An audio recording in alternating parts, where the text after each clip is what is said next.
My Father is greater than all. I of myself can do nothing. I can go on and on and on quoting lots of verses. Then why is it that some of them call us Christians? We don't call ourselves Mohammedans. Why should anybody call themselves Christians? Jesus Christ was a Muslim. He taught Islam. So the Christians, if they really love Jesus Christ, should become Muslims. And from the Bible we know that we follow Christianity, we follow the Bible more than the Christians themselves. Jesus Christ had a beard. We Muslims have a beard. Jesus Christ was circumcised. We are circumcised. Jesus Christ is to fall on his face and pray. We fall on our face and pray. Jesus Christ is to worship one God. We worship one God. Jesus Christ told that the women should be dressed modestly. Muslim women cover their head. Even today, Mother Mary in the church is covering her head. But Christian women, most of them don't. Jesus Christ told you should not drink alcohol. You should not eat pork. We don't. Some of them drink, some of them may eat pork. The Christians, I mean. So I can go on and on and on. We Muslims, if Christian is a person who is following the Bible, who loves Jesus Christ, then I am a better Christian, and Muslims are better Christians than the Christians themselves. Further, can I get some water?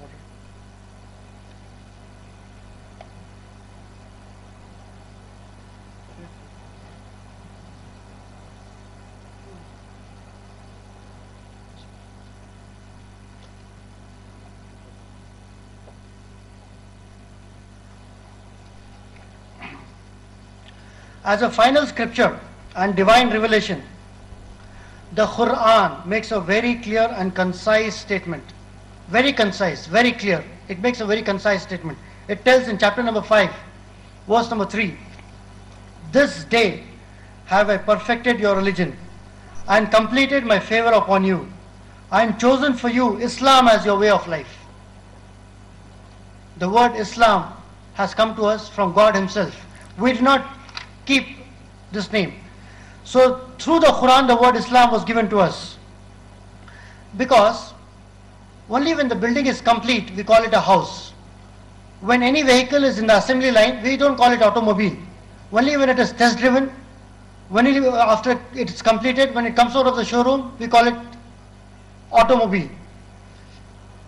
People might get a doubt. Why was it that only during Muhammad Sallallahu Alaihi Wasallam's time the religion was completed? Because if somebody wants to join MBBS, when a child is born, you don't straight away put him into MBBS. He has to go through nursery, first standard, UKG, second, third, fourth, then PUC, and finally then he goes to MBBS. So when Muhammad Sallallahu Alaihi Wasallam, being the last messenger, which is the limit and role he is playing, we don't worship Muhammad like I've already told Sallallahu Alaihi Wasallam. Allah completed the deen. And this was the verse which the Jews told, if this verse was revealed to us, the Jews told, we would have celebrated this like a Eid. Because Allah told, your religion is completed now.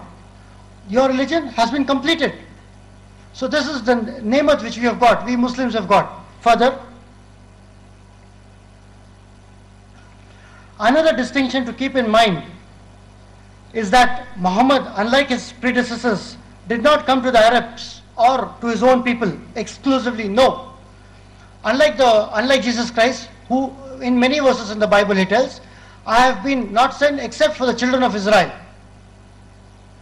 He claimed that he came only for the children, the lost sheep of Israel. That is for the Jews. He did not come for the whole of humanity. But the Holy Quran makes it absolutely clear to us that Muhammad Sallallahu Alaihi Wasallam has come for the whole of humanity. We have a beautiful verse additionally. Therefore, Islam is not a religion for the Arabs alone. Muhammad, the son of Abdullah, was born in Mecca, the city in Arabian Peninsula, and he was certainly an Arab by birth, as Allah has destined, the choice of Almighty. Additionally, Quran was revealed in Arabic language. The Quran dispels any inclination or assertion that the message of Muhammad Sallallahu Alaihi Wasallam was limited or meant for the Arabs exclusively. The Quran says in chapter number 34, verse number 28, Allah says, O Muhammad Sallallahu Alaihi Wasallam, you have not been sent except to the whole of humanity. You have been not sent except for the whole of humanity, as a warner, as one who brings glad tidings, but most of mankind does not know. So Allah is making it clear that Muhammad Sallallahu Alaihi Wasallam has been sent for the whole of humanity. But also Allah is telling that most of the mankind does not know. So it is our responsibility, the responsibility of Muslims, to convey the message, to pass on this message of Islam to non-Muslim brothers and sisters. But we know that Muhammad Sallallahu Alaihi Wasallam is the finality and the crown of all the great prophets and messengers. Since we are making reference to the Quran directly, it is appropriate that we should give some background information on the Quran itself. Firstly, the Quran makes a claim that it is a product of divine revelation. That is, it was sent down by Allah to Muhammad Sallallahu Alaihi Wasallam through inspiration. In chapter number 53, verse number 3, Allah says, Muhammad Sallallahu Alaihi Wasallam, thou does not speak of his own accord. He does not speak from his own desires. He does not speak of what he thinks. He only speaks the revelation revealed to him. What is revealed to him, he speaks. So Quran is from Allah subhanahu wa ta'ala. It can be proved, like I already told, by many ways.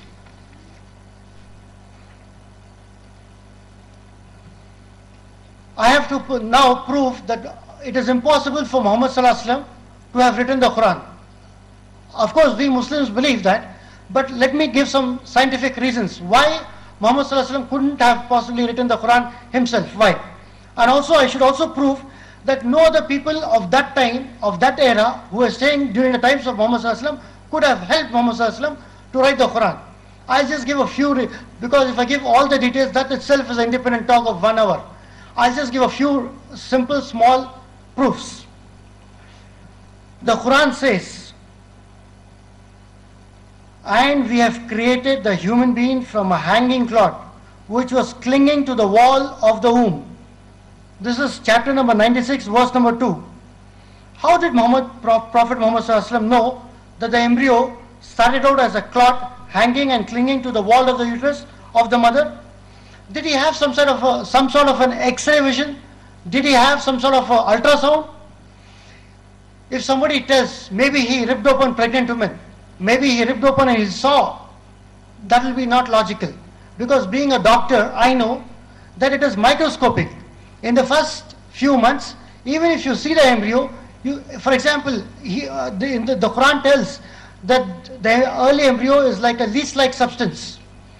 So this is not possible to see except with a very powerful microscope. How did Muhammad Sallallahu Alaihi Wasallam know this?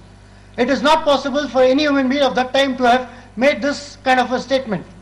How did Muhammad Sallallahu Alaihi Wasallam know that every living thing is made from water? Every living thing has water. How did he know that at that point of time when the whole world thought that the earth is flat, they would tell that don't travel far lest you fall over? How did he know that the earth is geospherical? The word used is, in English it means like, ostrich egg, the egg of ostrich, which is approximately like how the earth is, geospherical.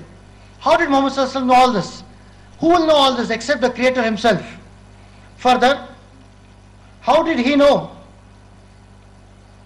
that the oceans had a barrier between them to separate the salt and fresh water?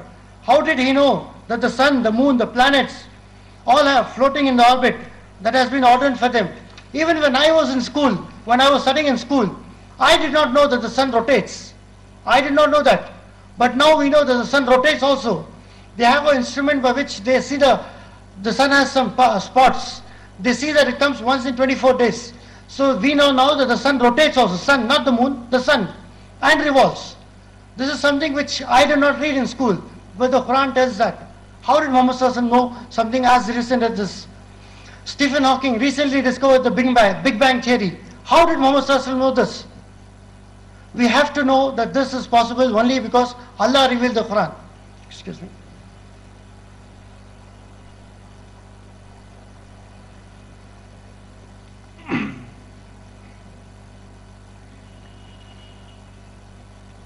"1,500 years ago, a shepherd, an unlettered shepherd, who used to watch sheep, a man raised in a desert, a man who could not write.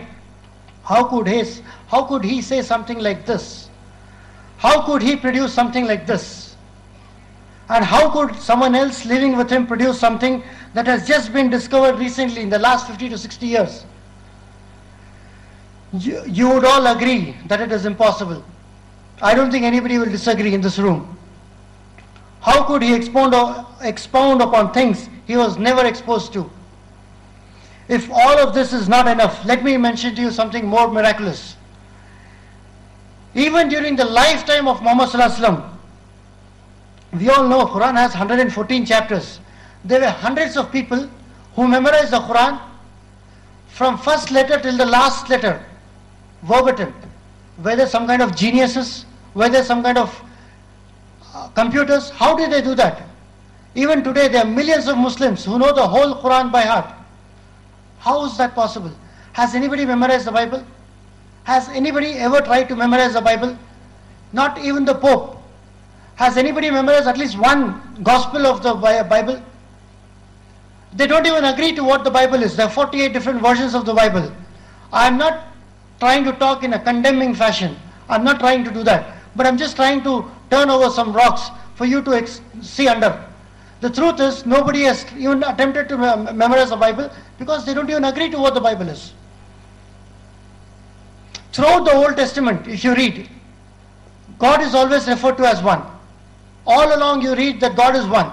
Suddenly you have 4 books, Mark, Matthew, John and Luke.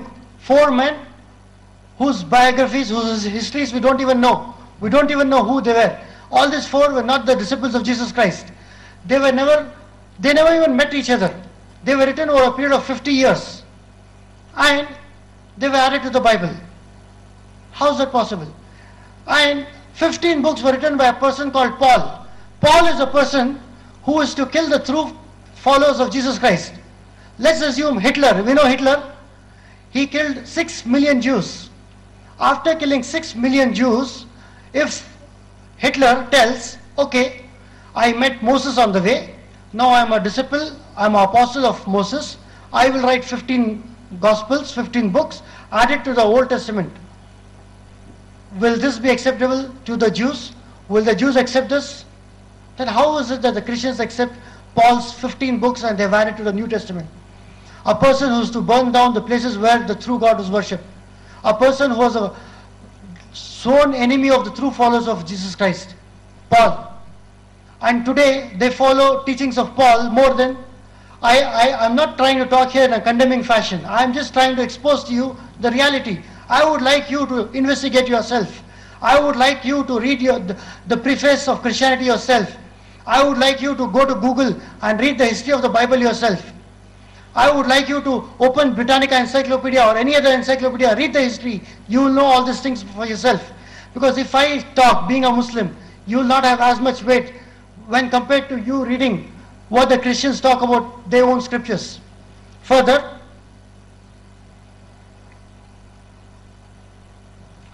how is it that Muslims, see, isn't it a miracle that if I take all the Bibles, all the CDs of the Bibles, and put it in Indian Ocean and drown it, the Bible is gone one way, you'll never get it back.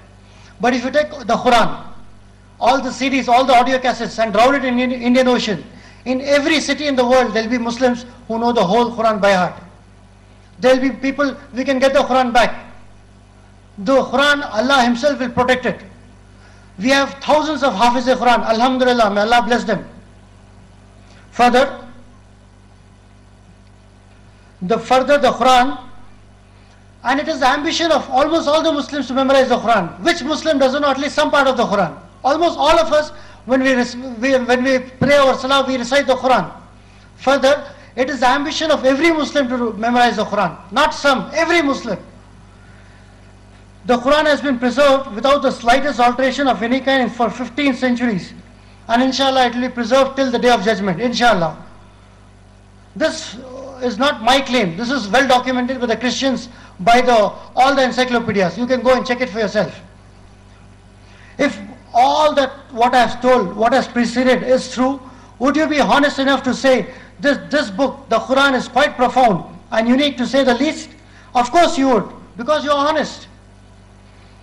Because within yourself you have to come to that conclusion, just as many other non-Muslims came to the same conclusion, including Benjamin Franklin, Thomas Jefferson, Napoleon Bonaparte, Winston Churchill, George Bernard Shaw, Gandhiji, Bill Clinton.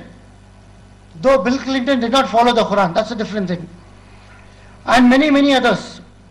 They came to the same conclusion. Whether they accepted Islam openly or not, that there is no other literature in the world that is as profound as the Quran, as a source of wisdom, healing and direction. Now as we have settled the issue regarding the authenticity of the Quran, what then is the basic theme of this amazingly authentic book, the Quran? What is the basic theme?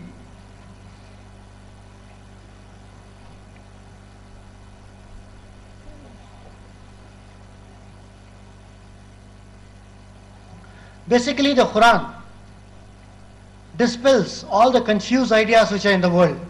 The Quran dispels all the confused ideas out there in the world. Even the Muslims are confused about some issues. Even the Muslims, I repeat, do not know properly the concept of God. For example, the supreme oneness of Allah subhanahu wa ta'ala, including His names, His attributes, the relationship of the Almighty and His creations, and how man should maintain that relationship. It dispels the confused ideas that God is everywhere. Rather, it teaches that God is above His creation. Some of the Muslims, do you know Islam is the only religion on the face of the earth which tells that God is not everywhere? Islam does not tell God is everywhere. Every other religion, as far as my knowledge goes, tells that God is everywhere. Christianity, Hinduism, every other religion. Islam is a religion which tells that God is above His throne. There are many proofs and examples I can give. Because if a person tells God is everywhere, it means that God is inside me, God is inside you, God is inside all of us. Then somebody will come around and tell, see, I've got a longer beard, I pray more, God is more in me, you worship me. And somebody will tell, God is inside the stone, you worship the stone. And somebody will take a cigarette smoke and blow it until I just blow out God, Nauzubillah. This is a very important concept. We never thought of this. If somebody tells God is everywhere, then in everything God is there. Then if some mother gives birth to a baby, Nauzubillah, she is giving birth to God, which is a very false thing to talk. If somebody is passing out excreta, then God is inside that, you mean to say? Nauzubillah, I am not telling that. But many Muslims don't know this fact. And there are many proofs, which inshallah we will deal with in the night lecture, which is going to be dealt with by Brother Omar Sharif at night, inshallah. Further, we all know, let me give you one simple plain hadith which will give you this concept very clearly. Once Muawiyah Raziyallahu Ta'ala Anhu tells about a slave girl that she is very good and he wants to release her as a free woman. Muhammad Sallallahu Alaihi Wasallam tells, bring her, we'll test her iman. He asks her, Muhammad Sallallahu Alaihi Wasallam asks, where is Allah? She tells, he is above the seventh heaven. So Muhammad Sallallahu Alaihi Wasallam tells, she is a Muslim, release her. So this is a proof that Allah is above the seventh heaven. He is not everywhere. We know Allah comes closest to us at tahajjud. Why should Allah come closest to us at tahajjud if He is everywhere? He comes closest to us. There are dozens of proofs. Inshallah, those will be touched upon in the night lecture, and hope to see you all at night lecture. Inshallah. And the second thing, we Muslims do not need any mediators between us and God. We have a direct relation with God. Muhammad Sallallahu Alaihi Wasallam has taught us that even if you need your shoelace, ask Allah directly. We don't need to go to Allah through somebody like Christians. Catholics cannot reach God except through their apostles, except through their middlemen. We have no middleman in Islam. We have a direct relationship with Allah subhanahu wa ta'ala. We ask Allah directly. And Allah is all hearer. Allah sees everything. Allah's knowledge is everywhere. Even if an ant is walking in some road, Allah can hear that ant walking. Allah can see that ant walking. Allah knows this cockroach, who's the uncle of the cockroach, who's the auntie, who's the chicha, puppa, everything. Allah knows in and out of everything. Allah sees everything. Allah hears everything. Allah's knowledge is everywhere. But by Himself, Allah is not everywhere. I hope I'm clear. Further, the Quran tells us about the continuity of the prophets and messengers, their lives, their message, and their overall mission. And it insists upon following the final and universal example of Muhammad, the seal of the prophets and messengers. Because if somebody tries to follow Jesus Christ, He had no wife, He had no children,